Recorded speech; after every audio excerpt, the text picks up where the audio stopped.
Hola, buenos días. En este momento voy a hacer la presentación de mi protocolo final del proyecto terminal de la primera parte. Bueno, yo pertenezco a las ciencias de la salud biológicas y ambientales, estudio la carrera de Ingeniería en Tecnología Ambiental. Mi proyecto se titula Bacterias solubilizadoras de fósforo en agua y suelo y lo voy a llevar a cabo en el Laboratorio de Ingeniería en Agrotecnología de la Universidad Politécnica del Bicentenario. Mi nombre es José Luis Moreno Ortiz. Mi asesora externa es la maestra María Eugenia Salas Galván y mi asesora interna es la maestra Maravilla Amador Cruz. Bueno, comenzaré explicando lo que es la importancia del desarrollo de un proyecto de esta magnitud, ya que en la actualidad, tenemos varios factores que nos afecta la vida acuática, que es el medio ambiente del cual estoy enfatizando el proyecto. Esos factores son la luz, por ejemplo. Entonces es un factor muy importante que afecta el ambiente acuático, ya que de este depende las diversas reacciones que se llevan a cabo para el desarrollo de vida en el medio ambiente. Otro factor es el oxígeno disuelto, que es la cantidad de oxígeno que se necesita para que la vida se lleve a cabo, ya sea por las plantas y animales. Entonces el oxígeno disuelto debe ser aproximadamente en una cantidad de 4 a 5 partes por millón, y que es una cantidad óptima para que esté presente dentro para que no haya problemas con la vida en el medio ambiente acuático. La temperatura es otro factor importante, ya que debe de cuidarse lo que es este aspecto, porque muchas veces estamos arrojando, por ejemplo, un líquido, una descarga de agua residual de una empresa, por ejemplo, a altas temperaturas, lo que genera el rompimiento de enlaces y hace que se genere una mayor demanda química de oxígeno por las diversas reacciones que se llevan a cabo. Entonces es por ello que la temperatura es otro factor importante que debe considerarse y que afecta la vida acuática. Una temperatura óptima en el medio ambiente debe de ser de 25 a 30 grados centígrados. El pH también es otro factor importante, y para que no haya ningún problema debe de estar dentro también de los rangos en una cantidad de aproximadamente de 7.5 a 8.5 en la escala de pH. Entonces la cantidad de nutrientes que se encuentra disponible en el medio ambiente acuático son los factores que permite que se lleve a cabo las diversas reacciones químicas. Entonces la alimentación de los animales y las plantas puede ser micronutrientes como el boro, el manganeso, el sodio y el zinc, o macronutrientes como el nitrógeno, calcio, magnesio y fósforo. Entonces en este caso, puntualmente hablando del fósforo, es un elemento esencial que es muy interesante y muy importante, ya que es uno de los cuales es sedimentario. Entonces sus formas no son gaseosas, es únicamente sedimentario este nutriente, por lo cual se disminuye en las diversas formas de regeneración, a comparación, por ejemplo, con el nitrógeno, por ejemplo, que puede tener que impactando tanto la atmósfera como suelo y agua, y puede hacer su ciclo biológico, su ciclo biogeoquímico en esos tres medios ambientes, mientras que el fósforo únicamente en el suelo, ya que es un ciclo sedimentario.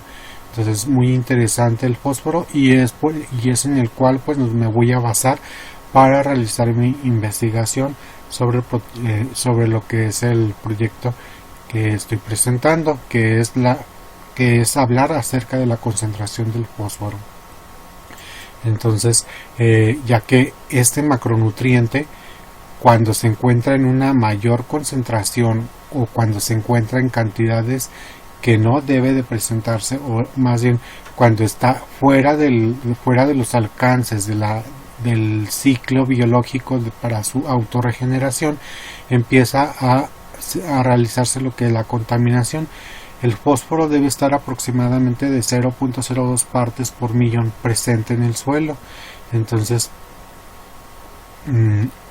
esta es la cantidad que debe de presentarse en el agua.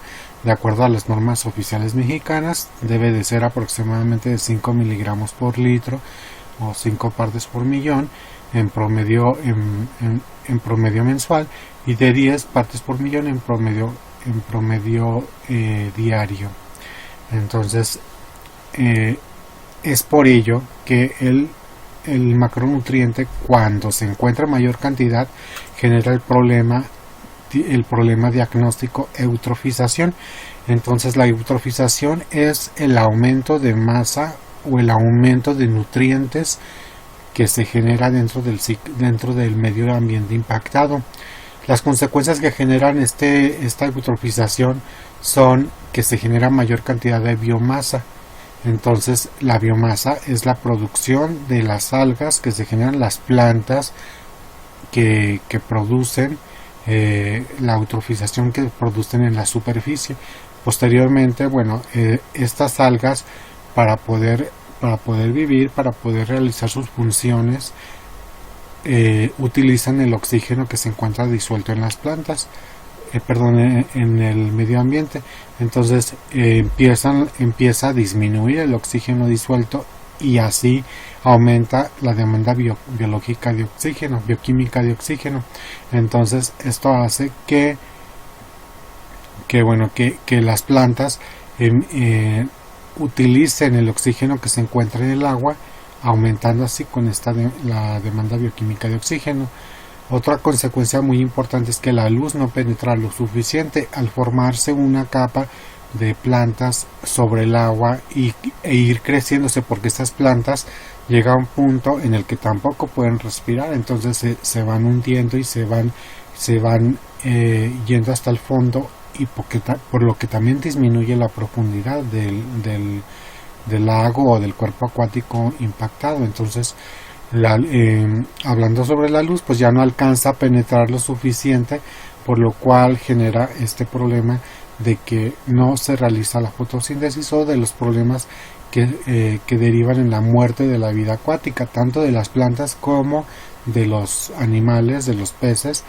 Pues al no tener la luz suficiente, al no tener de dónde tomar el oxígeno para poder respirar, ya que el disuelto se ha terminado o se ha consumido por la biomasa que se genera, pues sobreviene lo que es la putrefacción cadavérica. Entonces, esta putrefacción es la emisión, o más bien, perdón, es cuando ya se desintegra. Sabemos que pues todos los seres vivos estamos formados por ADN y ARN, y estos tienen fosfato. Entonces, al hacerse la putrefacción de estos compuestos, de estos seres vivos, pues se emite mayor cantidad de fósforo en el agua, lo que sigue aumentando la concentración de este elemento. Inclusive pues lo que sucede son las emisiones de gases de efecto invernadero, como el dióxido de carbono, que es emitido por las diversas reacciones químicas, que para que no haya ningún problema debe de ser de 10 partes por millón el que se emita. También se emiten sulfuros de hidrógeno, y que en este caso pues sí se debe mantener en cero prácticamente esta parte, para evitar problemas con las emisiones de gases de efecto invernadero.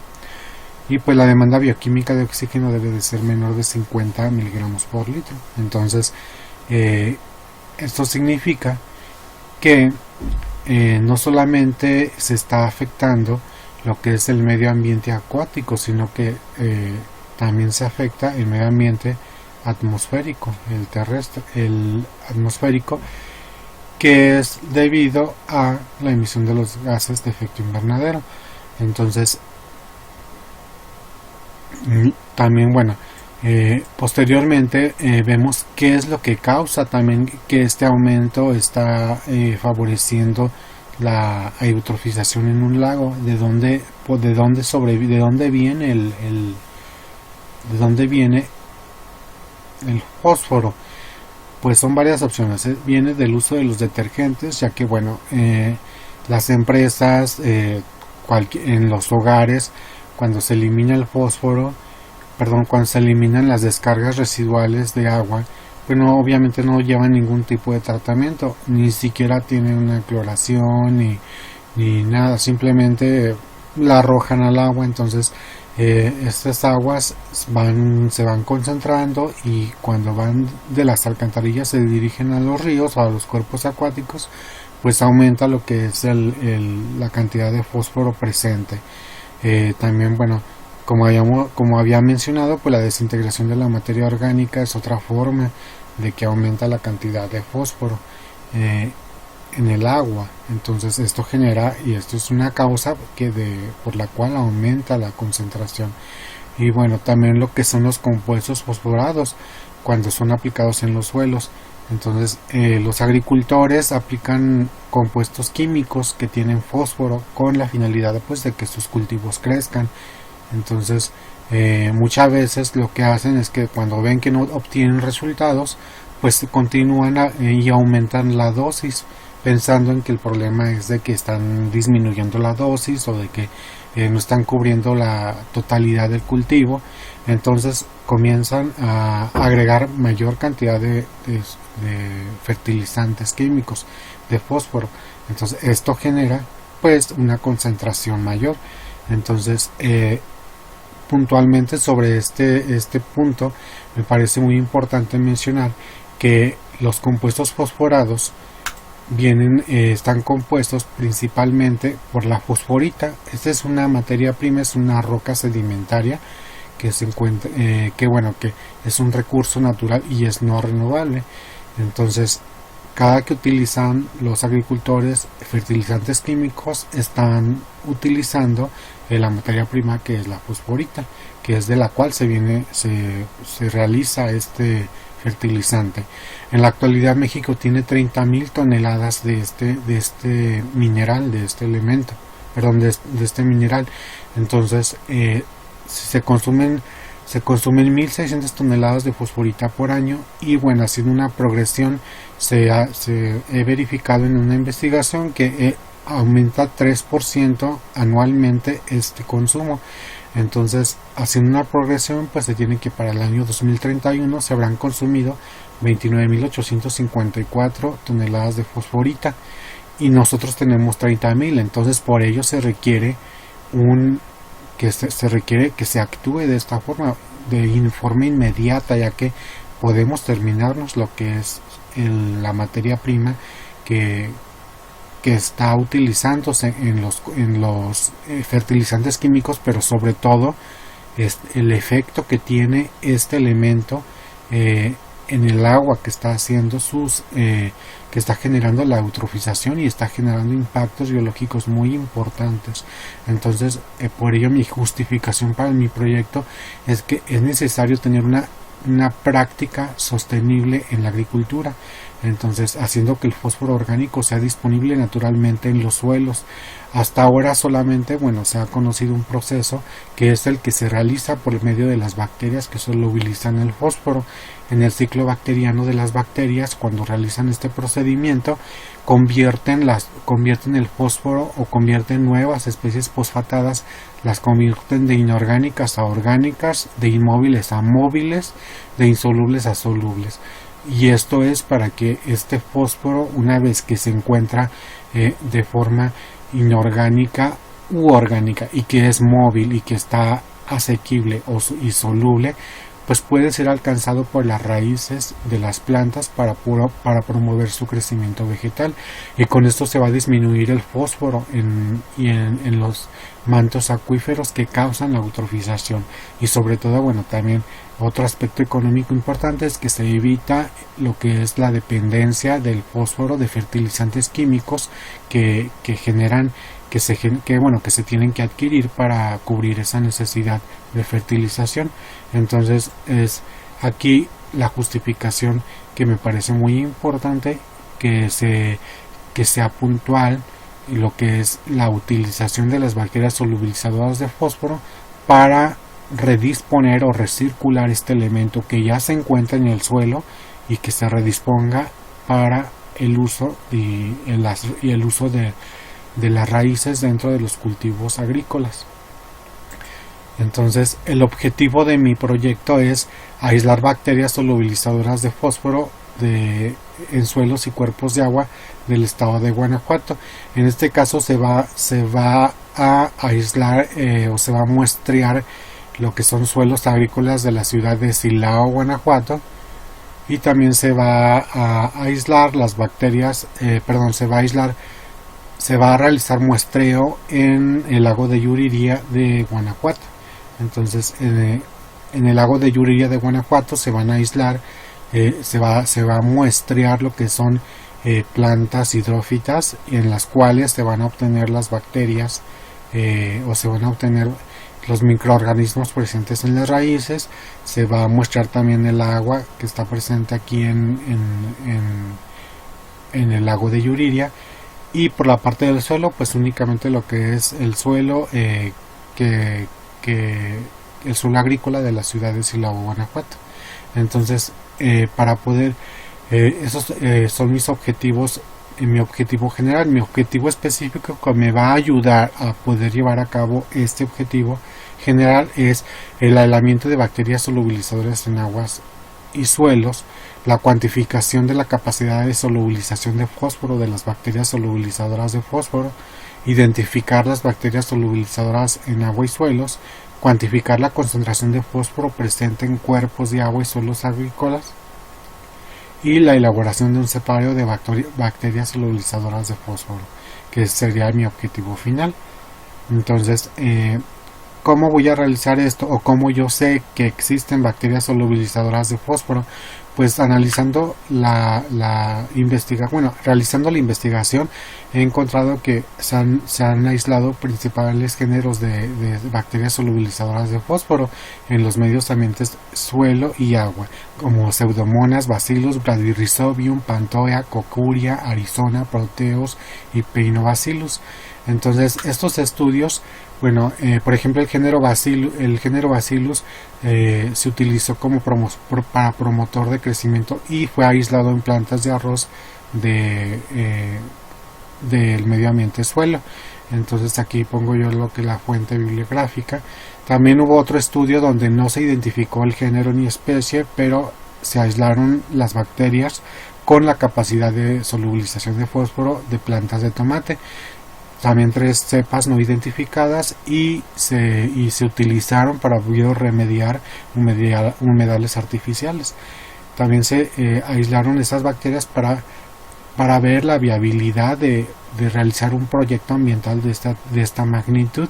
Entonces, concluyó en este estudio que si se realiza el estudio, si el enfoque que se tiene es la biorremediación, entonces es un proyecto viable para remediar pues la contaminación que causa este elemento en cuerpos de agua o en aguas residuales, que es donde puede utilizarse también según este artículo.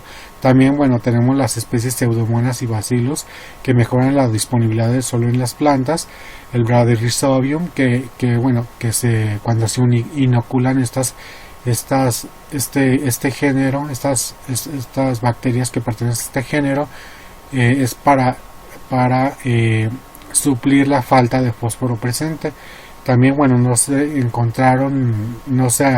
se identificó lo que son bacterias, pero sin embargo se comprobó que solubilizaban fósforo en compost en la basura que se genera. También se verificó y se hicieron investigaciones y se encontraron estas bacterias. Además de que la bacteria Pantoea solubiliza altas concentraciones que utilizan nutrientes como el fósforo y como el fósforo tricálcico. Este es un compuesto, un ligando muy importante que es generado y que es muy fuerte, tiene enlaces muy fuertes. Entonces esta bacteria Pantoea este género Pantoea es muy importante, ya que solubiliza este compuesto fosfato tricálcico en plantas de rábano. También el género Cocuri y la bacteria B. subtilis promueven el crecimiento en plantas de café. Arizona proteus solubilizan fósforo cuando interactúan con hongos. Entonces, como Penibacillum, esto también es muy importante, ya que bueno, se está comprobando que la sinergia en cultivos mixtos de consorcios bacterianos pues nos permiten tener una mayor eficiencia, ya que bueno, las enzimas que produce una bacteria, por ejemplo, puede utilizar el hongo para producir para realizar la degradación del contaminante y viceversa. Es una sinergia que realizan en el consorcio bacteriano. Entonces también se encontró lo que es Penebacillus, Bacillus firmus, Bacillus, que bueno, también se obtienen de un compost, y además de esto, también de degradar el fósforo, también degradan carbohidratos. Entonces también es importante este tipo de estudio, porque no solamente se enfocan a lo que es el elemento de fósforo, sino también a carbohidratos. Entonces, para yo poder realizar mi proyecto terminal, requiero de este cronograma que presento, en el cual entre enero y abril ya presenté mi anteproyecto. Entre mayo y junio ya presenté también mi protocolo final, y a partir de junio a noviembre voy a realizar la experimentación para finalmente presentar en diciembre de este año los resultados obtenidos de mi proyecto terminal. Entonces, para yo hacer la experimentación de mi proyecto voy a realizar esta metodología. La metodología que voy a hacer es el muestreo siguiendo las normas oficiales mexicanas y normas técnicas. En este caso, en agua se realiza esta norma técnica, y en agua se realiza la norma que aquí se indica. Entonces, posteriormente se realiza la cuantificación de la concentración de fósforo siguiendo la misma norma, la norma técnica para lo que es el muestreo en agua, y en este caso utilizando el método de cloruro estanoso, que para este método de cloruro estanoso se trata de utilizar o de encontrar la fracción de fósforo soluble en la muestra problema. Este fósforo soluble lo voy a reaccionar con otro compuesto, con el heptamolidato de amonio tetrahidratado, para obtener un color azul de molibdano. Este color azul se va a leer a 690 nanómetros en el espectrofotómetro, y bueno, me va a dar una cantidad que se va a comparar con una curva de calibración, y de aquí se va a obtener la cantidad de fósforo soluble presente como ortofosfato, que es de los difosfatos y los monofosfatos, que es la cantidad que se encuentra disponible en el agua. De esta manera yo puedo saber cuál es la cantidad y cuantificar si el medio ambiente donde lo estoy muestreando cumple con la norma oficial mexicana, ya que con eso se puede conocer la cantidad de fósforo soluble. Y bueno, posteriormente tenemos, en el caso para el suelo, pues tenemos el muestreo con la misma norma, la 021 de la Semarna 2000, y para lo que es la cuantificación de fósforo aplicó dos métodos, el método Olsen y método Bray-Kurz. Estos métodos se aplican de acuerdo a la cantidad de pH. Si el pH del suelo es alcalino o neutro, pues voy a aplicar el método Olsen, y si es el pH ácido, entonces aplico el método de Bray-Kurz. Independientemente de ello, voy a obtener yo la cantidad de fósforo soluble, que es la óptima para un suelo y para que pueda ser aprovechable en las raíces y promueva su crecimiento vegetal. Posteriormente a la cuantificación de la concentración del fósforo, voy a realizar lo que es el aislamiento de las bacterias solubilizadoras de fósforo. ¿Cómo lo voy a hacer? Voy a utilizar en primera instancia el medio NB-RIP. Aquí indico yo que lo que es la norma oficial mexicana, la referencia, en la cual pues voy a yo utilizar diferentes compuestos químicos. Como no es un medio comercial, pues es un medio que se va a fabricar con diferentes reactivos para poder obtener yo el aislamiento a través inicialmente pues se van a realizar lo que son las diluciones de agua y de suelo. Posteriormente se hace lo que es la inoculación de estas diluciones en las cajas Petri. Luego se hace la contabilización de las unidades formadoras de colonia. Posteriormente voy a hacer lo que, ya que tenga identificados por el método 30-300 las unidades formadoras de colonia, voy a realizar lo que es los procesos de purificación de las colonias bacterianas a través del método estriado. Posteriormente voy a se incuban, se hacen con todas las técnicas de bioseguridad y esterilización que debe de realizarse, ya que una contaminación o cualquier patógeno o cualquier microorganismo que entre y puede afectar lo que es el resultado. Entonces posteriormente ya que tenga yo lo que son las colonias las colonias purificadas, pues se va a aplicar lo que es el medio NB-RIP. En este medio, yo voy a verificar el índice de solubilidad. ¿Cómo se realiza? Pues las bacterias, las colonias empiezan a formar unos halos de solubilización. Se cuantifica lo que es el índice de solubilidad de lo que es la división entre el halo mayor sobre el halo menor. Entonces de esta manera se puede obtener lo que es cuánto fósforo están solubilizando. Y para posteriormente del índice de solubilidad, solamente las bacterias que yo estoy viendo que de verdad están realizando este proceso, ya que hay determinadas características que deben cumplir. Entonces, ¿por qué? Porque hay halos que no indican que están solubilizando fósforo, indican que están produciendo ácido. Entonces esto es lo que también se tiene que considerar como una interferencia del proceso para determinar el índice de solubilidad. Posteriormente, ya que se haya visto qué bacterias son las que están solubilizando el fósforo, entonces voy a realizar la caracterización morfológica, en primera instancia por la tinción de Gram, posteriormente aplicando pruebas bioquímicas. Entonces de esta forma va a ser posible identificar si es el género y si es posible lo que es la especie de la bacteria. Y posteriormente, finalmente, voy a realizar lo que es el cepario. En el cepario pues se va a entregar lo que son las bacterias que solubilizan fósforo, lo que es la caracterización morfológica, que es la especie de la bacteria y que tiene la cantidad del índice de solubilidad con mayor relevancia. Entonces estas bacterias se entregan en el cepario a la maestra María Eugenia, y ya ella se encargará de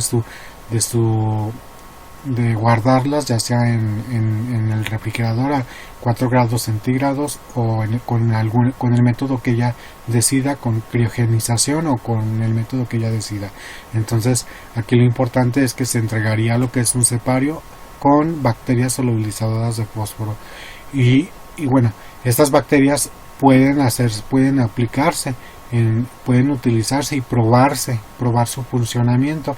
¿Dónde pueden hacerse? Es aquí donde vienen las perspectivas de las bacterias. Pueden aplicarse en humedales para remover el fósforo en aguas residuales. Entonces puede realizarse lo que es un humedal artificial, puede cuantificarse la cantidad de fósforo inicial y la cantidad de fósforo final, y ver si después, en ese inocular el agua con las bacterias solubilizadoras de fósforo y analizar cuánto fósforo están solubilizando y están haciendo asequible para las raíces de las plantas hidrófitas que se encuentran en el humedal artificial. Entonces, y esto se puede hacer para purificar las aguas residuales a través de la fitorremediación. Entonces también se puede utilizar la inoculación de estas bacterias en los suelos para disminuir el consumo de fósforo en suelos agrícolas. Es decir, que se puede hacer como un biofertilizante de bacterias solubilizadoras de fósforo únicamente de este elemento. Entonces, para aplicarse en suelos y evitar el consumo y la dependencia del fósforo químico que es el que está explotando la fosforita. Posteriormente, bueno, también la podemos utilizar para el tratamiento de lodos activados. Entonces, en este caso, bueno, las empresas regularmente contratan los servicios autorizados por la Semarnat de prestadores de servicio que van a las empresas y retiran sus lodos activados de las plantas de tratamiento de aguas, pero no les realizan ningún tratamiento, únicamente los desecan y los ponen en disposición final en los rellenos sanitarios. Entonces, lo que se puede hacer es utilizar estas bacterias solubilizadas de fósforo en los lodos activados, que están para que realicen lo que es la solubilización, la eliminación del fósforo inorgánico insoluble, y se utilice como compost como compost para las plantas, como un abono orgánico libre de fósforo inorgánico insoluble. De esta manera, pues estamos asegurando que estamos poniendo fósforo libre de este compuesto que está intensificando la movilidad, entonces la movilidad del fósforo, ya que pues en la actualidad también los lodos activados los utilizan como un abono, pero no le realizan este proceso u otro, únicamente lo desecan y ya lo ponen directo en las plantas, pero ven que no tiene ningún efecto.